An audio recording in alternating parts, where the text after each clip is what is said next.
Isa ang patay habang dalawa ang sugatan sa karambola ng 6 na sasakyan sa Osmeña Highway sa Makati City. Ang mainit na balita hatid ni Bea Pinlac. Nag-video call si Elmer sa pamilya ng pinsan niya para ihatid ang masamang balita. Wala na si Arvin.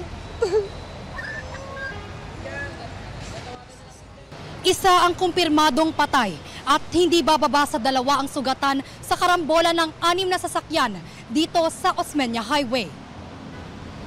Isang 16-wheeler, 2 kotse, isang SUV, isang tanker at isang delivery van ang nasangkot sa karambola. Kabilang sa 2 dinala sa ospital ang iba pang sakay ng delivery van. Batay sa paunang investigasyon, ang 16-wheeler ang sanhi ng disgrasya. Ayon po sa aligasyon ng driver na nakabangga, ang nag-red light, nakahinto yung vehicle 1 hanggang vehicle 5. Ngayon po, yung ating truck driver hindi na po nakapagpreno dahil nga po, sabi niya, bigla pong kumabig pa kanan yung kanyang nabangga na kung saan itong nabangga niya ay ito yung patay po. Depensa naman ng driver ng 16-wheeler, nag-overtake umano ang delivery van kaya nangyari ang salpukan.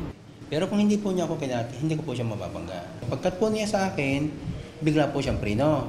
Nung siyempre, ay kunay, alanganin na po yung kanyang kaya ko po siya nabangga. Ay kung may ano man po, ipasensya po sila at hindi ko naman po talaga sinasadyang ganun ang mangyari. Dahil sa aksidente, nabara ang kalsada at nagdulot ng traffic sa Osmeña Highway patungong Maynila. Patuloy pa ang investigasyon ng mga otoridad. Posibleng maharap sa reklamong reckless imprudence resulting in homicide, multiple physical injuries and damage to property ang driver ng 16-wheeler. Bea Pinlac, nagbabalita para sa GMA Integrated News. Update po tayo sa bagyong Marce na mabagal na kumikilos papuntang norte. Kausapin natin si Pag-asa Senior Weather Specialist Glyza Escollar. Magandang umaga at welcome po ulit sa Balitang Hali. Magandang umaga rin po sa iyo, Sir Rafi. Opo, napanatili ba ng bagyong Marce yung mabagal na pagkilos nito at tatagalin nitong lakas? Sir Rafi, ayon sa 11 a.m. na bulletin ng ating ahensya ay lalo pang lumakas ang bagyong Marce habang patuloy itong nagbabanta dito po sa extreme northern Luzon.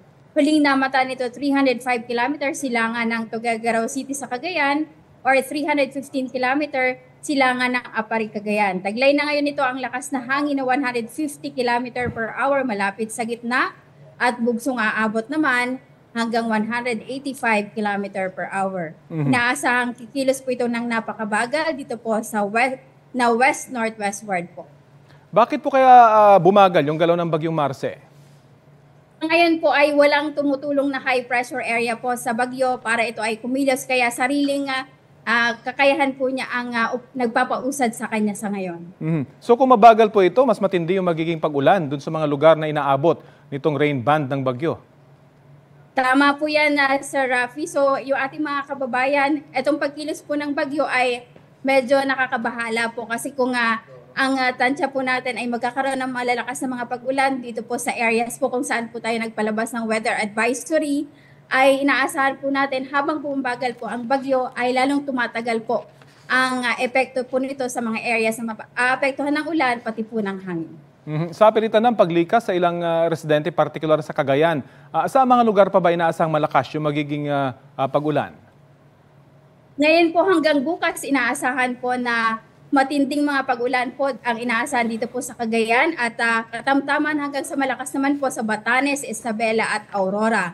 Bukas naman po ng tanghali hanggang Biyernes po ng tanghali, magiging torrential po ang mga pag-ulan sa Cagayan at Apayao. Samantala matitinding mga pag-ulan naman po ang inaasahan sa Ilocos Norte, Batanes, Abra. Samantala sa Isabela, Ilocos Sur, Kalinga, Pangasinan at Mountain Province ay katamtaman hanggang sa malalakas din po mga pag-ulan ang inaasahan. Samantala sa Biyernes po ng tanghali hanggang Sabado ng tanghali ay inaasahan pa rin pong walang humpay ang mga pag-ulan sa Cagayan, Apayao at Ilocos Norte.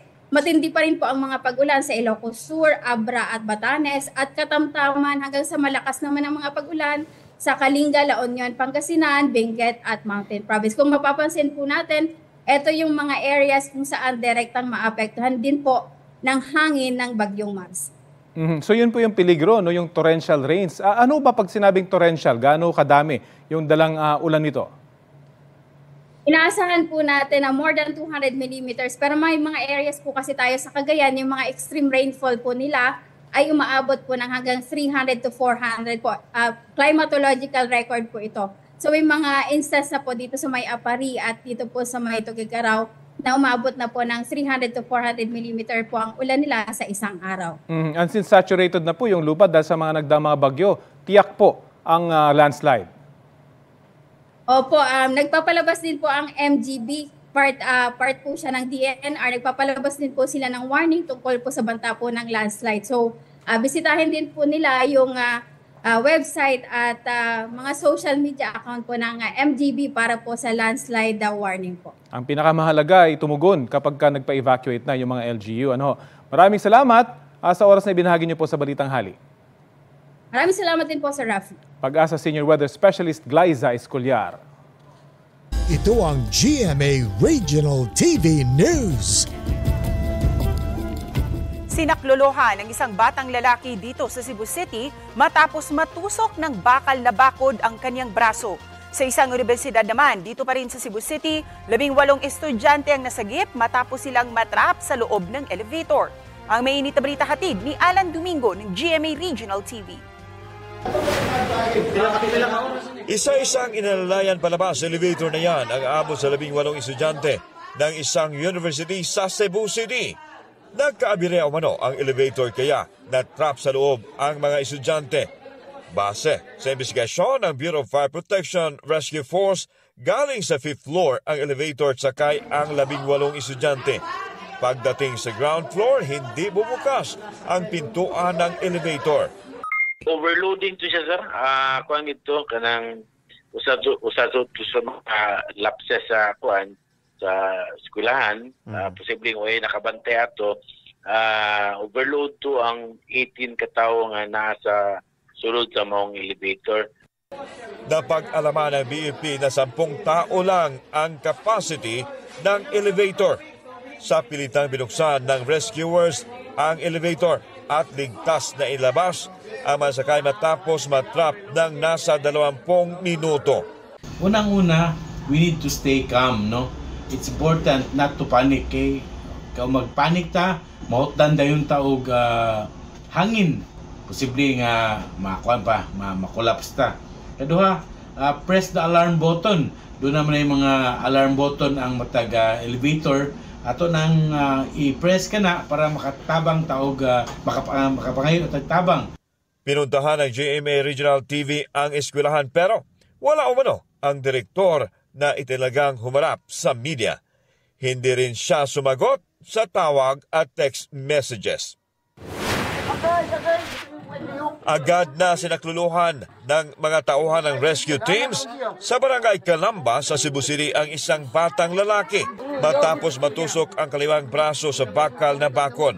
Sa actual video ng pagresponde ng BFP sa 12 anyos na bata, kitang pinuputol ang bakod para makuha ang bata mula sa pagkakatuhog. Ayon sa mga nakakita, naglalaro ang bata ng sipa ng aksidenteng lumipad ang kanyang sapatos. Napunta ito sa bubong ng isang bahay. Nasangit niya sa batos. Yung pag naog niya, manggay nakakuan, na-slide siya. Mong nakuha siya dari. Salamat sa kay dari ra sa bukton ba. So asa siya dapit na kuan? Dari sa left. Left ang iyang bukton na sakit. Dari. Natusok yun? Natusok yun siya. Sige, nagbadlong gibutang nga naman narog ko anon nga di na sila paduwaon diya. Binigyan ng oxygen ang bata habang nire-rescue. Pagdating sa ospital, inoperahan ang bata para matanggal ang bakal na nakatusok sa kanyang braso. Ayon sa mag-anak ng bata, nasa mabuting kalagayan na siya.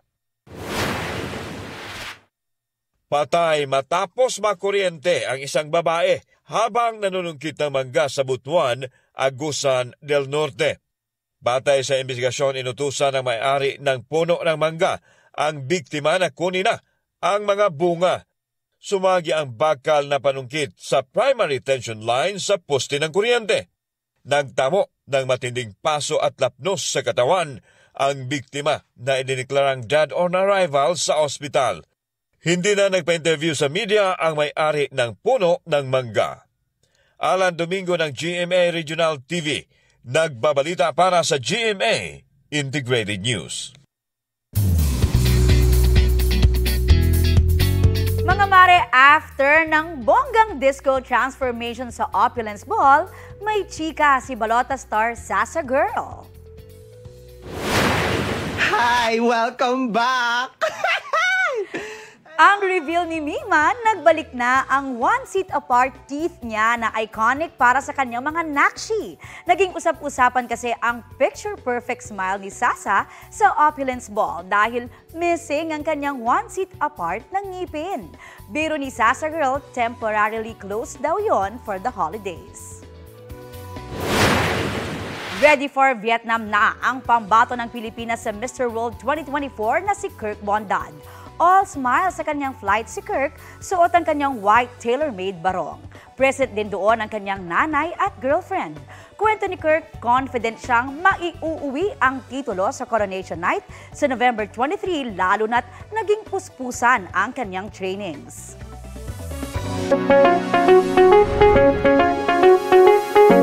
Dumami ang mga kaso na nagka-dengue at leptospirosis sa Metro Manila ngayong taon. Batay sa datos ng Department of Health, umabot na sa 24,232 ang dengue cases mula January 1 hanggang October 26. Mas mataas siya ng 34% kumpara noong 2023 sa parehong panahon. 66 ang nasawi ngayong taon. Pinakamaraming naitalang dengue cases sa Quezon City habang may pinakamataas na attack rate sa Pateros. Ayon sa DOH, naabot na rin ng NCR ang dengue alert threshold. Ibig sabihin, may mas maraming kaso kesa sa normal na dami. Nakapagtala naman ng 90% increase sa leptospirosis cases sa NCR mula Enero hanggang Oktubre. Ang dating 1,432 cases noong 2023, naging 2,734 ngayong taon. 216 ang namatay. Sa ngayon, nasa epidemic level na ng leptospirosis ang Caloocan, Quezon City, Navotas, Pasay at Taguig. At update tayo sa dengue at leptospirosis cases dito po sa Metro Manila at iba pang sakit ngayong madalas sa mga pag-ulan. Kausapin natin si Department of Health Assistant Secretary Albert Domingo. Magandang umaga at welcome po sa Balitang Hali. Magandang umaga, Rafi. Magandang umaga sa lahat ng mga kapuso na nakikinig at nanonood sa atin. Opo, Asek, paano kaya dapat tugunan yung pagtaas ng dengue cases sa Metro Manila?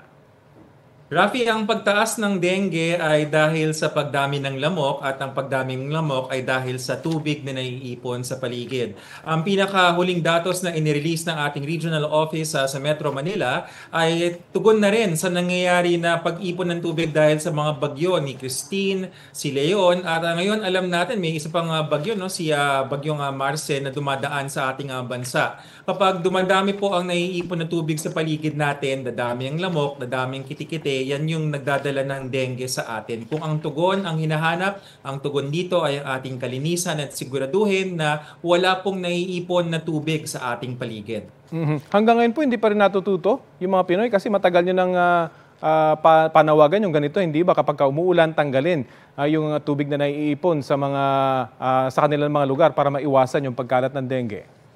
Tama yun, Rafi. Hindi naman sa hindi natututo, kailangan lang talagang paulit-ulit na paalalahanan ng ating mga kapuso. Dahilan sa ang mga lugar na pwedeng ipunan ng tubig ay napakarami. At pag sinabing tubig, hindi ito yung iniisip na maduming tubig, no? Tulad na nakikita ko sa monitor. Mas maganda kung ipapakita natin ay yung mga florera, yung mga nakikita natin yung mga gulong na akala natin ay madumi pero malinis, at yung mga malalaking ipunan, sisidlan ng tubig na sasabihin natin, mag-iipon ako ng tubig pangdilig ng halaman. Tapos nakalimutan, may takip man ay may butas yung takip, yung pala, puro kitikiti na yung loob. Doon po namamahay ang Aedes aegypti na nagiging sanhi ng dengue.